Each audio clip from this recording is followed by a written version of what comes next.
Premier league IPL এর eliminator ম্যাচে সাকিবের কলকাতা নাইট রাইডার্সের মুখোমুখি হবে মুস্তাফিজের হায়দ্রাবাদ। দুদলের ডু অর ডাই ম্যাচে শেষবারের মতো সাকিব মুস্তাফিজের দ্বৈরথ দেখার সুযোগ পাবে ক্রিকেট প্রেমীরা। দিল্লির ফিরোজ শাহ কোটলা স্টেডিয়ামে ম্যাচটি শুরু হবে বুধবার বাংলাদেশ সময় রাত 8:30টায়।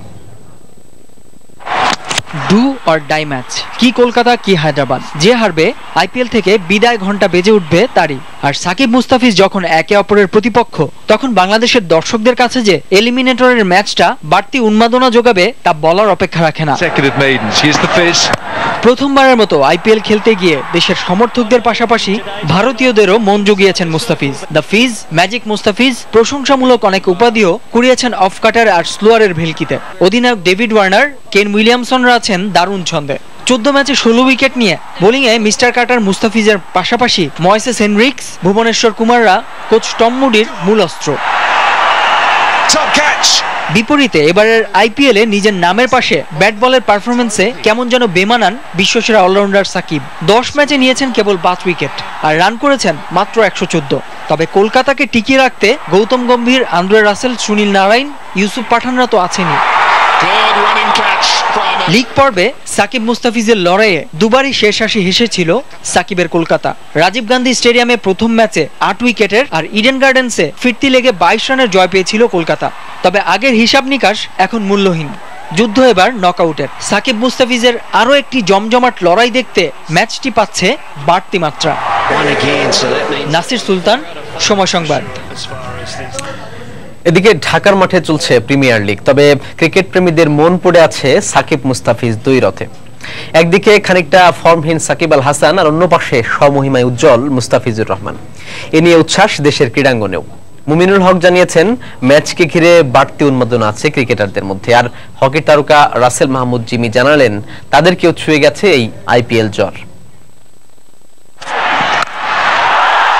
সাকিব আর মুস্তাফিজ হাতে ব্যাট বল দরকার নেই। আইপিএল এর খেলা চলাকালীন এমনি কোনো কাটওয়েতে তাদের দেখালেও টেলিভিশন স্ক্রিনের সামনে উল্লাস দেখা যায়। তাই এই এলিমিনেটর ঘিরে উৎসাহ উদ্দীপনার সীমা নেই। মুস্তাফিজ ভালো করুক, সাকিবও ভালো করুক, ম্যাচ যে জিতুক সমস্যা নেই। আমাদের বাংলাদেশের দুইটা খেলোয়াড় যাতে ভালো করে, আর সাকিব সেঞ্চুরি করুক আর মুস্তাফিজ 5টা উইকেট পাক, এটাই আমার চাওয়া। যদি সাকিব ব্যাট করে এবং মুস্তাফিজ বল করে, সেটাই সবচেয়ে আকর্ষণীয় ওভার হবে আমি মনে করি। আমাদের সেই তারকা মুস্তাফিজ যে দ্য ফিজ হিসেবে পুরো বাংলাদেশ সহ বিশ্বে পরিচিত, আমি চাই সে ভালো করুক এবং সেই দলকে ফাইনালে নিয়ে গিয়ে বাংলাদেশকে আরও বিশ্বের কাছে উজ্জ্বল করুক।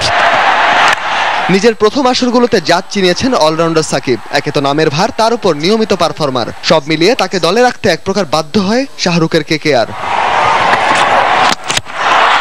মুস্তাফিজের চিত্রটা খানিকটা ভিন্ন। এক মৌসুমেই মাতিয়েছেন আইপিএল এর ঝলমলে মঞ্চ, সেরা উদীয়মান ক্রিকেটার হবার দৌড়েও এগিয়ে আছেন। তাই তো দেশের টেস্ট ক্রিকেটের ভরসা মুমিনুল হকের মুখে এ দুজনের বন্দনা। হকির বড় তারকা জিমির সমর্থনটা সাকিবের প্রতি। আইপিএল খুব একটা বেশি দেখা না, যদি ওই সাকিব আর মুস্তাফিজের খেলা হয় তখন দেখি আর কি। আর মুস্তাফিজ যখন খেলে, সাকিব যখন খেলে, তাদের খেলাটা বেশি দেখা হয়।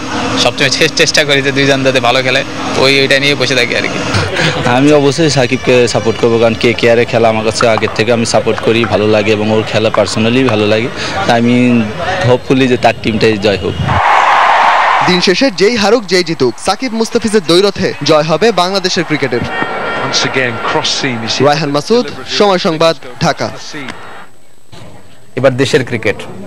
বাংলাদেশ প্রিমিয়ার লিগ বিপিএল এর আসর শেষ হওয়ার 1 মাসের মধ্যে খেলোয়াড়দের পারিশ্রমিক পরিশোধের কথা থাকলেও কথা রাখেনি ফ্র্যাঞ্চাইজিগুলো। তবে এখনো ক্রিকেটারদের কাছ থেকে লিখিত অভিযোগ পাননি বিপিএল গভর্নিং কাউন্সিলের চেয়ারম্যান আফজালুর রহমান সিনহা। তবে তিনি স্বীকার করেছেন, ফ্র্যাঞ্চাইজিরা ক্রিকেটারদের পারিশ্রমিক আটকে রেখেছে। দ্রুতই খেলোয়াড়দের বকেয়া শোধের উদ্যোগ নিয়েছে ক্রিকেট বোর্ড। এছাড়াও ইঙ্গিত দিলেন, নভেম্বরে নয়, বিপিএল এর 4র্থ আসর হতে পারে ডিসেম্বরে।